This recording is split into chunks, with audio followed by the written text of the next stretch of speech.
Bonjour et bienvenue à cet épisode d'Accès MRC. Aujourd'hui, je m'entretiens avec le préfet de la MRC Maria-Chapdelaine, M. Luc Simard. Bonjour, M. Simard. Bonjour, Vincent. Comment ça va? Ça va très bien. Félicitations pour votre réélection. Bien, merci. Je pense que c'est un beau vote de confiance. Là. Même si on n'a pas eu vraiment une vraie élection, là, je pense que les gens ont réalisé qu'on a fait un beau travail, puis on a encore beaucoup de travail. Donc, je prends ça comme un vote de confiance, là, de pouvoir poursuivre le travail entamé. Tout à fait. On a plusieurs sujets à aborder. Pour commencer, évidemment, on va faire un petit retour là, sur le dernier mandat, donc un mandat de 4 ans. Qu'est-ce qui a été marqué, qu'est-ce qui a été marquant dans ce mandat-là et qu'est-ce qui vous a marqué? Ben, écoute, faire un peu un bilan, je me suis penché un peu sur l'exercice, puis on s'aperçoit qu'en 4 ans, on a réalisé énormément de choses. Puis on a eu un mandat très mouvementé, on ne se le cache pas, avec tous les épisodes, toute la COVID qu'on a eue, qui a été à peu près la moitié du mandat aussi, là, ça a eu quand même un impact. Mais je regarde dans le bilan, ce qu'on voulait. Entre autres, un des gros points, c'était d'amener une nouvelle vision, une nouvelle philosophie à la MRC. Là. Puis ça, je pense qu'au niveau de l'équipe, au niveau de la consolidation, du renforcement de l'équipe, on y est arrivé.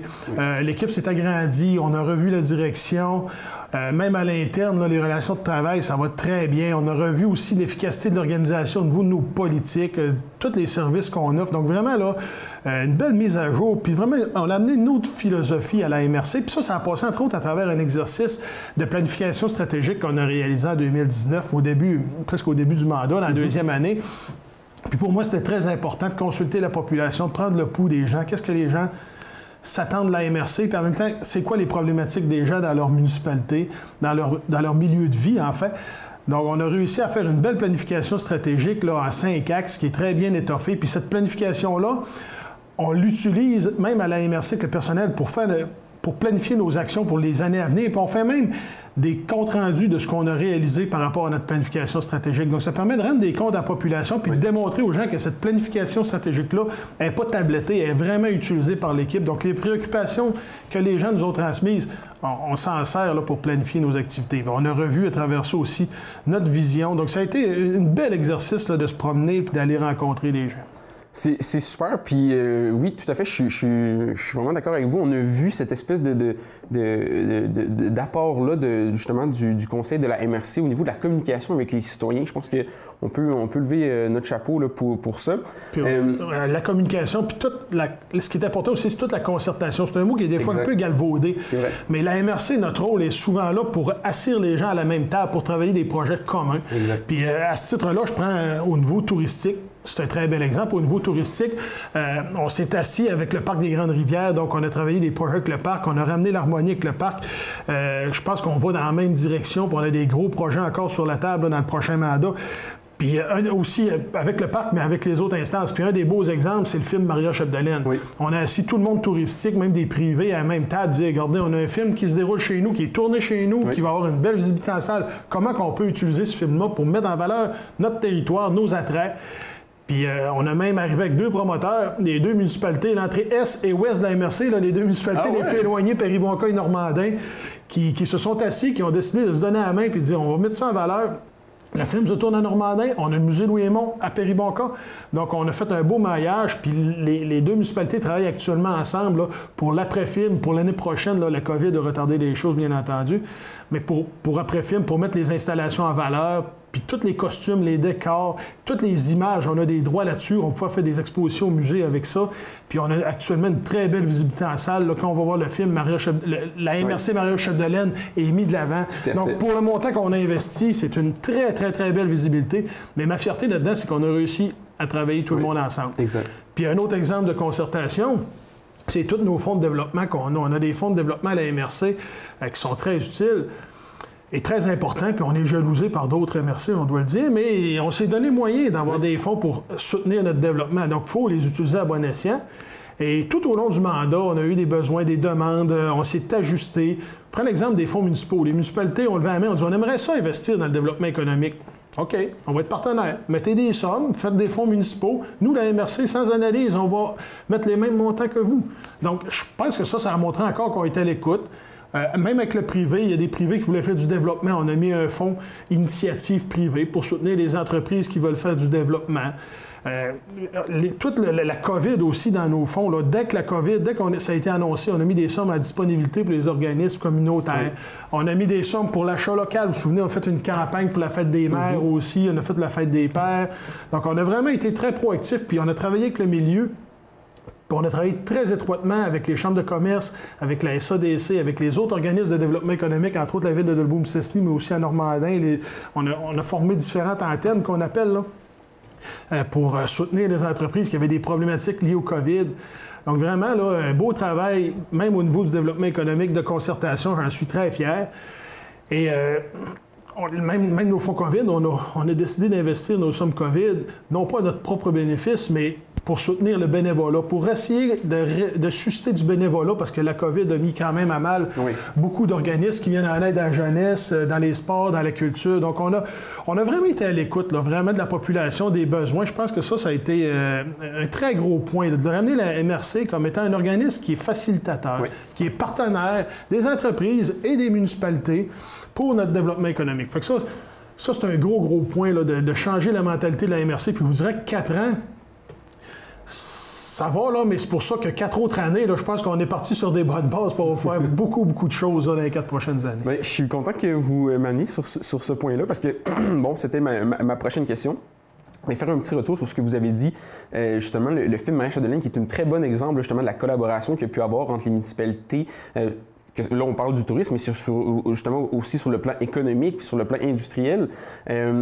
Qu'est-ce qui vous reste à compléter? Pourquoi avoir... Là, vous m'avez dit, bon, ça me prend un autre 4 ans là, pour pouvoir accomplir tout ce que je veux. Qu'est-ce que sont les choses que vous voulez accomplir? On a encore beaucoup de choses à accomplir. Il y a des choses qu'on a commencées, mais il y a des choses à compléter. Je prends l'exemple du parc industriel régional qu'on a implanté à Normandin. Donc, on a investi à Normandin.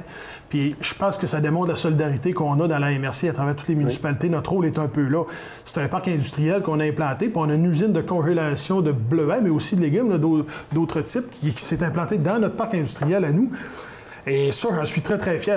Puis les taxes foncières qui sont payées bien, sont réparties à l'ensemble des municipalités de la MRC. Wow. Donc ça démontre vraiment la solidarité des municipalités. Parce que même Dolbeau-Mistassini va retirer une bonne partie des taxes qui sont payées par cette entreprise, même si c'est à Normandin. C'est un modèle qu'on voit très peu jusqu'à maintenant, mais ça démontre l'importance de se concerter puis de développer des projets communs. Mais on a à Dolbeau-Mistassini, actuellement, on entame des démarches pour regarder comment on implante un parc industriel aussi à Dolbeau-Mistassini, mais c'est la même chose. C'est un parc industriel qui va être de propriété MRC, donc qui va servir à tous les citoyens. Donc ça, c'est uniquement quelques exemples. Puis on a tous les regroupements de services aussi, si on peut parler de regroupement.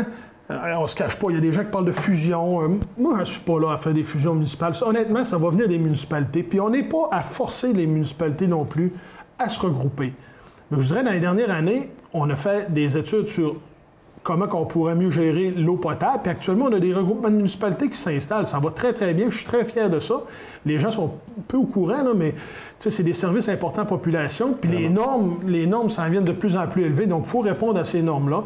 Donc, de se regrouper pour offrir des meilleurs services à la population, est-ce que ça va faire diminuer les coûts? Ben, dans certains cas, oui. Dans certains cas, non. Mais à tout le moins, ça va permettre de répondre aux exigences qui sont de plus en plus importantes et d'offrir un meilleur service à la population. Là, on a un diagnostic qui vient d'être produit, là, qu'on vient toujours d'avoir les conclusions. Donc, dans le prochain mandat, on va regarder les possibilités là, de soutenir les municipalités qui veulent se regrouper pour offrir des services. Puis, comme j'ai dit, on ne veut pas forcer, mais on est là pour au moins asseoir les gens autour d'une même table et regarder qu'est-ce qui est possible de faire à ce niveau-là. OK. Oui, encore une fois, dans l'optique justement de pouvoir asseoir tout le monde ensemble, puis discuter, puis trouver des choses qui vont bénéficier là, à l'ensemble des acteurs. Je vais vous amener sur 2 points assez importants pour la MRC Maria Chapdelaine. L'industrie, la foresterie et la pénurie de main-d'œuvre, qui sont, je pense, deux thèmes qui sont interreliés, là, si j'ai envie de dire, mais évidemment la pénurie de main-d'œuvre qui touche beaucoup de domaines. Comment, dans la MRC Maria Chapdelaine, on fait face à ça? Bien, la pénurie de main-d'œuvre, c'est partout au Québec. C'est vraiment, même en Occident, on dirait, c'est vraiment une problématique majeure pour le développement d'entreprise. Puis moi, je pense qu'il faut qu'on le regarde d'un autre côté. Moi, j'ai parlé à un propriétaire d'entreprise il y a peu de temps, la semaine dernière. Puis eux, par exemple, ils ont modernisé leur ligne d'emballage pour que ça prenne moins de main-d'œuvre. Et ça, moi, si on va dans des projets de modernisation, d'efficacité, d'automatisation de processus, pour moi, ça rend nos entreprises plus compétitives, puis ils vont demeurer sur le territoire, puis continuer leur développement. Puis pour moi, c'est un point très positif. Tout à fait. Mais autre chose, pour tout ce qui est main-d'œuvre, il y a des entreprises que c'est très difficile de faire ces processus-là, dans les services, entre autres. Ben, on a embauché, on a une ressource qui entre à la MRC, une ressource qui va travailler spécifiquement sur les besoins des entreprises pour ce qui est de la main-d'œuvre. Donc, pour accompagner les entreprises dans les missions de recrutement, aussi les mailler là, avec Porte ouverte sous la lac, avec les autres organismes qui offrent des services aussi d'intégration ou de recrutement. On veut même mettre des fonds aussi pour aider nos entreprises à faire des missions à l'étranger. Donc, on a un fonds, on a une révision des fonds qu'on vient de compléter, une grande révision de nos fonds, et on a un volet là, qu'on veut intégrer les besoins des entreprises pour faire des missions à l'étranger. On a une stratégie de main-d'œuvre régionale qu'on s'est dotée aussi parce qu'on était très impliqués au niveau régional. Oui. On a eu une belle concertation, je dirais, des élus de la région, incluant de la mairesse de Saguenay, là, qui a vraiment bien participé, je pense, à nos démarches régionales. Et dans notre stratégie de main-d'œuvre, on veut vraiment axer sur des missions à l'étranger, entre autres. Mais il y a beaucoup d'éléments qu'il faut qu'on regarde aussi parce qu'il y a des travailleurs ici qui ne sont pas en emploi, mais c'est des dossiers très complexes, la main-d'œuvre. Et ce qu'on veut mentionner, bien, dans les projets qui s'en viennent, pour ce qui est de la main-d'œuvre et de la foresterie aussi, on a 2 grands volets de financement. Dans la négociation du pacte fiscal, on a été très impliqués, même la MRC, on a été impliqués beaucoup au niveau provincial. Je suis sur le conseil d'administration de la Fédération québécoise des municipalités, puis on a eu des énormes gains dans le dernier pacte fiscal. Puis entre autres, on a le fonds Région Ruralité, qui a été bonifié pour soutenir le développement des MRC. Quand je dis des MRC, c'est de la population, bien entendu. Oui. C'est pas de l'organisme MRC en tant que tel.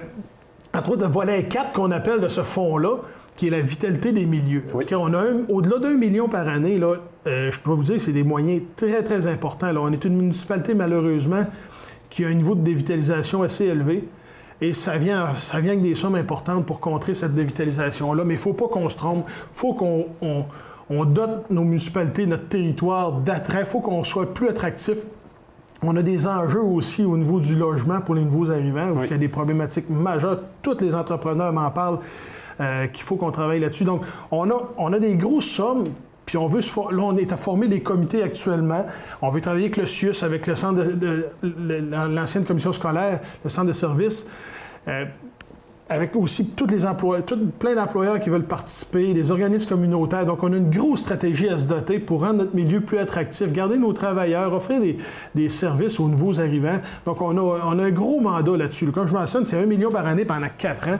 Donc, vraiment, là, c'est vraiment très important. Il ne faut pas qu'on se trompe. Je veux qu'il reste aussi un leg suite à ça. Je veux qu'il reste de quoi. Je veux pas que ce soit uniquement des sommes investies dans des comités, puis des plans, puis par la suite, il ne reste rien. Je veux qu'il reste des choses concrètes sur le territoire pour soutenir notre attractivité.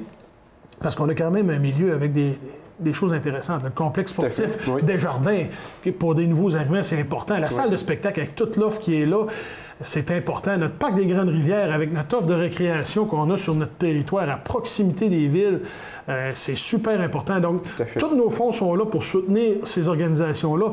Mais avec notre fonds Vitalité des milieux, avec ce volet-là, on va aller plus loin, là, puis développer davantage notre milieu pour le rendre plus attractif, puis tu vas soulever certaines problématiques de main-d'œuvre, bien entendu. Mais... Puis au niveau de forêt, bien, si vous voulez parler aussi de la forêt, bien, la forêt, on a beaucoup parlé de forêt puis d'air protégé. Hein. Dans le dernier mandat, là, ce fut un gros débat. Entre autres, on a parlé de la rivière Péribonka. Oui. Puis on a un autre volet qui est le volet 3 qui s'appelle Signature Innovation qui vient avec le pacte fiscal. Et dans ce volet-là, nous, on veut vraiment axer ce travail-là sur la forêt de proximité. Sur les aires protégées, sur le parc régional des Grandes Rivières qui serait aussi impliqué. On veut être impliqué dans la gestion de nos territoires forestiers. On ne veut pas être uniquement là en passager. Ouais. On veut vraiment être au cœur des processus de décision.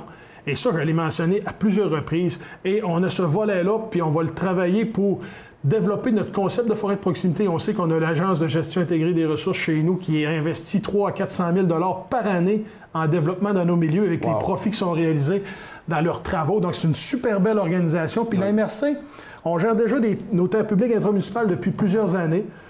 Et on est l'organisme le mieux placé pour faire la concertation, puis pour faire du rendement accru dans nos forêts, pour faire davantage avec nos forêts, puis faire aussi, pas juste du rendement accru, mais faire de la récréation, faire développer notre parc régional aussi, qui est un attrait majeur chez nous. Donc, on a ce volet-là au niveau forestier là, qui est important pour nous. Puis en même temps, Je suis encore président du regroupement des communautés forestières de la FQM pour tout le Québec. Donc, j'ai eu une visibilité très, très importante. J'ai présidé 2 forums où on a soulevé des problématiques en lien avec la foresterie. C'est une belle tribune, puis c'est une belle place là, qu'on peut défendre nos points de vue, défendre nos entreprises, défendre nos réalités régionales aussi, puis amener au plus haut lieu là, les problématiques. Puis je peux vous dire, quand on parle, le ministre écoute beaucoup, puis les fonctionnaires aussi, parce qu'on a quand même un impact, parce qu'on représente l'ensemble du Québec. Donc c'est aussi ça l'importance d'un préfet à temps plein. Un préfet au suffrage universel qui est capable de s'impliquer sur des comités provinciaux, même d'en présider, et de soulever les problématiques locales, puis de les amener à un niveau supérieur. Oui. Bon, on a abordé beaucoup de choses. Je trouve ça vraiment très, très, très intéressant. Puis je trouve ça plaisant de voir que vous êtes déjà à planifier puis à entrevoir les 4 prochaines années, les enjeux qui vont être importants. On a parlé de plusieurs choses, donc notamment de la communication avec les autres paliers, les autres instances. Parce que là, pour accomplir évidemment tout ce que vous venez de mentionner, pour pouvoir être capable d'aller chercher le plus possible, ça prend une communication avec les autres paliers gouvernementaux, les autres instances. Comment ça se passe de ce côté-là? Bien, de ce côté-là, je vous dirais que ça se passe quand même bien. Premièrement, on a apporté des gros changements au niveau de la concertation régionale, je vous l'ai mentionné. Oui. On a mis en place une table régionale des élus. Il n'y avait plus vraiment d'instances. Et on a même impliqué les maires des principales villes. Ça a apporté quand même un certain poids pour tout ce qui est enjeu politique ou les directions qu'on veut donner à certains projets. Au niveau régional, on a travaillé tout ce qui est gaz naturel, puis on a même réussi à faire prioriser notre secteur pour une desserte de gaz naturel. Donc, c'est pas rien. Un plan au niveau du transport régional aussi. Au niveau du développement économique, j'en ai parlé, on a une stratégie de main-d'œuvre concertée régionale avec une ressource qui coordonne ça.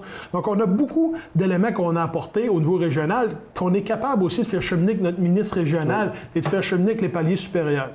En même temps, comme je mentionne, je suis sur le conseil d'administration de la Fédération québécoise des municipalités, je préside le regroupement des communautés forestières. Donc, même dans le dernier mandat, je suis allé présenter plusieurs mémoires en commission parlementaire pour la FQM. Donc, en ayant cette position-là, je pense qu'on est capable d'amener des préoccupations locales. Entre autres, tout ce qui est, par exemple, le développement de notre hydroélectricité, de l'énergie communautaire. Là, il y a vraiment des volets là-dessus. On travaille fort à ce niveau-là. Puis on est appuyé par la FQM. Donc, je pense que de s'impliquer sur des comités provinciaux comme ça, bien, ça nous donne vraiment une écoute supérieure du gouvernement plutôt que d'être tout seul, une petite MRC sur 86 MRC au Québec qui veut parler puis qui réclame, c'est pas très puissant. Mais quand on parle au nom de l'ensemble des MRC du Québec, on a un impact beaucoup plus important. Je suis tout à fait d'accord. Il y a quelques nouveaux visages, évidemment, là, qui vont s'ajouter au conseil de la MRC. Il y a quelques maires qui qui ont fait leur entrée, qui font leur début justement en politique municipale. Comment vous entrevoyez la collaboration? Comment vous entrevoyez le nouveau conseil de la MRC? Ben, écoute, moi, je suis très, très optimiste. On a déjà quelques rencontres, pas plusieurs, mais quelques rencontres de travail là, depuis le dernier mois qu'on a réalisées avec ces personnes-là. Et honnêtement, on a des très bonnes têtes, je pense, à la MRC. Là, ça va être très intéressant de travailler ensemble. Puis de renouveler presque l'ensemble du conseil, là, c'est aussi une opportunité d'amener des idées nouvelles. Donc, on a aussi le bagage de l'ancien conseil avec l'équipe et avec ma présence qui est là en continu. Mais avec des nouveaux membres, des nouveaux maires, je pense qu'on va amener des nouvelles idées, des nouvelles façons de travailler, de l'ouverture. Puis moi, je suis très ouvert à ça. Et on veut davantage impliquer aussi les conseils municipaux, pas uniquement les maires qui siègent à la MRC, mais on veut se doter d'une stratégie pour rencontrer les conseils municipaux, lui présenter des enjeux territoriaux, lui présenter la MRC pour commencer, montrer la MRC c'est quoi notre rôle, parce que pour beaucoup d'élus, la MRC, on est là pour offrir des services aux municipalités, mais c'est pas ça, là. Les municipalités ont leur rôle, service direct à la population. Hein. On parle de loisirs, on parle de travaux publics, d'égouts, d'eau potable, etc., déneigement des rues, éclairage des rues. Il y a des rôles que la municipalité doit assumer. Et la MRC, on a aussi des rôles, mais c'est des rôles complémentaires, des rôles différents. Donc, des rôles qui sont à la population, puis c'est pour ça qu'un préfet élu au suffrage universel, je pense que c'est important, parce que le rôle, on doit rendre des services à la population, aux entreprises de notre territoire. Donc, c'est vraiment, au niveau de l'aménagement du territoire, on a notre schéma d'aménagement, on a plein de délégations, la gestion des baux de villégiature, la gestion de nos TPI, des sablières gravières, on a un schéma d'aménagement qui chapeaute tout le développement, tout l'aménagement de notre zone, de notre territoire, puis aussi de notre zone habitée. On a le développement économique, le développement social et local, tout ce qui est touristique, concertation. Donc, nos responsabilités sont vraiment différentes des municipalités, puis on veut transmettre ces éléments-là aux conseils municipaux, parce que par le passé, ces gens-là ont été peu impliqués, mais il y a des gens de très bonne qualité aussi sur nos conseils municipaux qui ont des bonnes idées, mais qui connaissent mal notre responsabilité, puis on doit se parler davantage. Donc, dans les prochaines années, on va réaliser des rencontres périodiques avec ces instances-là pour discuter du sujet puis d'enjeux de développement. Donc ça, là, c'est vraiment, comme je mentionnais, la volonté de la MRC de mieux communiquer, de mieux concerter, de mieux travailler avec la population locale. Bien, encore une fois, je vous lève mon chapeau parce que venant de la MRC de Domaine du Roi, là, je pense que c'est c'est deux approches différentes, j'ai envie de dire. Puis je pense que c'est tout à l'avantage de la MRC puis des municipalités, justement, d'impliquer les acteurs, puis que ça passe, que ce soit les conseillers ou les maires. Mais la MRC, je pense aussi, en ayant un préfet, la MRC de Domaine du Roi, en ayant un préfet élu au suffrage universel, ça va aussi changer la mentalité. Là, parce que le premier rôle de préfet élu par ses pairs, c'est d'être maire de sa municipalité. Oui. Le rôle de préfet est un deuxième rôle, un rôle qui n'est pas son premier attrait non plus. Pour ça que moi, les 4 dernières années, ça a vraiment été de revoir la vision, la philosophie de la MRC, comme on vient de mentionner, d'être vraiment davantage en collaboration. Puis mon attachement, puis mon rôle, c'est de développer cette organisation-là pour qu'elle soit davantage au service de la population, davantage impliquée dans le développement. Donc, c'est vraiment un rôle différent. Puis quand tu es préfet élu par tes citoyens, tu dois rendre des comptes à tes citoyens, à tes entreprises avant tout. Donc, ça change beaucoup, beaucoup la perception, même à la tête de la MRC. Exactement. Et par la suite, ça peut découler à l'ensemble du personnel. Et ça ajoute aussi beaucoup de légitimité, j'ai envie de dire, au poste de préfet. Oui. Effectivement. Et donc, en terminant, j'aimerais qu'on parle d'un sujet, en fait, de quelque chose qui a été abordé vers la fin du mandat, donc qui est le changement du nom de la circonscription Roberval, donc qui inclut évidemment Roberval, Saint-Lucien et Debout-Mistassini, tous les alentours. Où est-ce qu'on en est dans cette demande-là et quel était le but? Peut-être faire un retour là, sur l'idée originale là, et comment ça se déroule? L'idée originale, comment ça nous est venu? Nous, toujours un agacement. Le Roberval est la 3e ville en importance de notre circonscription. Et notre circonscription porte le nom de cette ville-là. Ça n'existe nulle part ailleurs au Québec. Il y a des villes-centres où la circonscription porte le nom de cette ville-là, mais c'est des villes qui représentent souvent 70, 75, 80% de la population de la circonscription. C'est un peu normal. Oui. Mais dans notre cas, on avait un agacement, mais là, on voit tout le temps les services qui étaient à Roberval. Puis j'ai passé une partie de mon mandat à défendre les intérêts locaux, défendre les intérêts de la population. Et quand on voyait des agents d'aide à l'intégration qui étaient, par exemple, déployés sur le territoire, il y en avait un à Roberval, il y en avait à Alma, il y en avait à Saguenay, il n'y en avait pas dans notre MRC. Les services de santé, c'était la même chose. Chaque fois qu'il y avait des coupures de services, c'était dans notre MRC. Puis on semblait pas s'en faire, mais quand c'est venu à Roberval, là, ça a fait les manchettes régionales. Oui. Puis moi, on entend parler beaucoup, les fonctionnaires, les animateurs de radio du Saguenay même, qui ont la perception que Roberval, c'est vraiment la ville-centre, le chef-lieu, puis la grande ville du comté, alors que, comme j'ai mentionné, c'est pas le cas, c'est Debout-Mistassini. Donc, la Maison des aînés est un exemple. Il y a des maisons des aînés à Alma, à Roberval, à Saguenay, mais la ville la plus populeuse de la MRC, on n'en a pas. Oui. Du comté, on n'en a pas. Donc, c'est une accumulation de facteurs comme ça. Puis à force même à discuter des fonctionnaires puis même au niveau provincial, qui avaient l'impression que Dolbeau était la 3e ville, Debout-Mistassini était la 3e ville, qui est venue l'idée de dire, on peut-tu moderniser cette réalité-là? Là, ça a été, cette circonscription-là a été nommée en 1930, circonscription Roberval. En 1930, là, Dolbeau avait 3 ans d'existence. On s'entend, là, 3 ans, t'es loin d'être mature.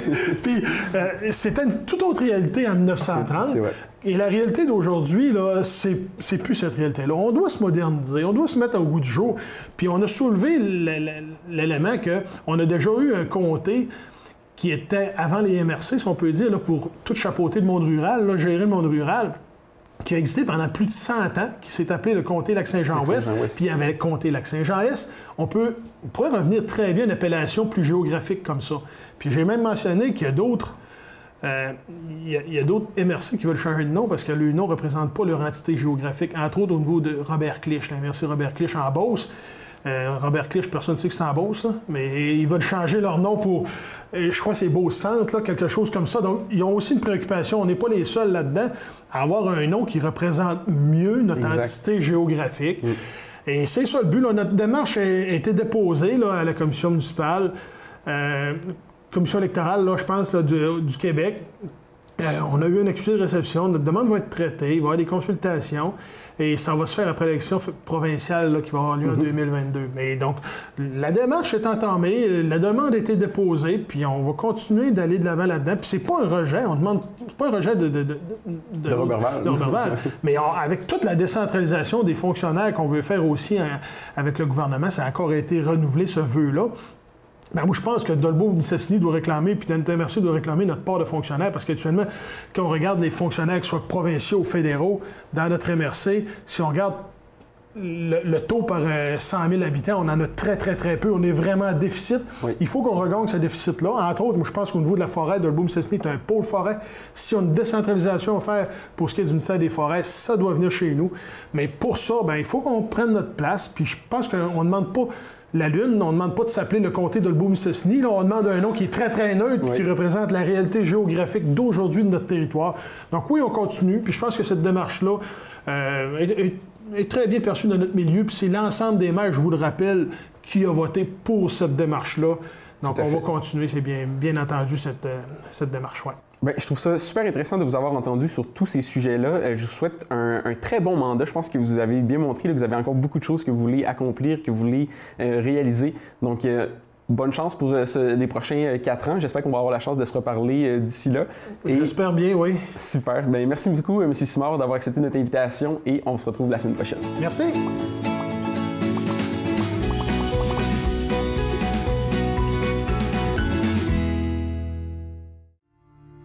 Quand tu dis à ta blonde, change-toi tes habits en guidoune. Change ton mot de passe que je vois tes messages. Vas-tu finir par changer d'idée maudite bokeh? Change d'air quand tu me parles. Faut que tu changes d'amis. Je te conseille de changer de ton. Ben, c'est pas à elle de changer, c'est à toi. La violence faite aux femmes, ça s'arrête maintenant.